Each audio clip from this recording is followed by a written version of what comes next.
అందరికీ నమస్కారం. ఇప్పుడు మనము కర్నూలులో ఉన్నటువంటి వెంకటరమణ కాలనీలో వినాయకుడిని చూడడానికి మనం బయలుదేరబోతున్నాం. వినాయకుడు అంటే విఘ్నాలను తొలగించే దేవుడు.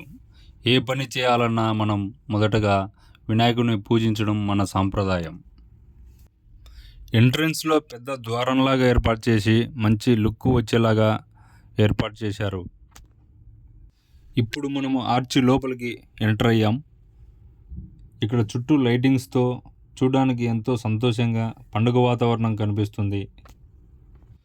మరి కాసేపట్లో వినాయక స్వామి యొక్క మహిమాన్వితమైన విగ్రహాన్ని మనం చూడబోతున్నాం. ఇక్కడున్న ప్రజలు ఎంతో భక్తి శ్రద్ధలతో వచ్చి స్వామివారిని దర్శించుకుంటారు. మీరు కూడా ఇక్కడికి వచ్చి స్వామివారి ఆశీర్వాదం పొందండి. స్వామివారి ఎదుట నిలబడి మనం దర్శించుకున్నప్పుడు స్వామివారి ముఖంలోకి మనం చూచిన స్వామి చిరునవ్వు ప్రతి ఒక్క భక్తునికి ఎంతో ఆనందాన్ని కలిగిస్తుంది. స్వామివారికి కుడివైపున బ్రహ్మంగారి కాలజ్ఞానం గురించి చెప్పడం స్టార్ట్ చేశారు. ఇలాంటి కార్యక్రమాలు ఏర్పాటు చేయడం వెంకటరమణ కాలనీలో ఉన్నటువంటి వారికి ఎంతో ఆనందాన్ని కలిగించింది. కథానుసారంగా ఏర్పాటు చేసిన ఈ నాట్యాన్ని, ఈ డ్యాన్స్ను మనము మన కళ్ళెదుట చూడవచ్చును.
ఈ వీడియో మీకు నచ్చినట్లయితే షేర్ చేయండి, సబ్స్క్రైబ్ చేయండి, లైక్ కొట్టండి. మరిన్ని వీడియోలతో మేము ముందుకు వస్తాను.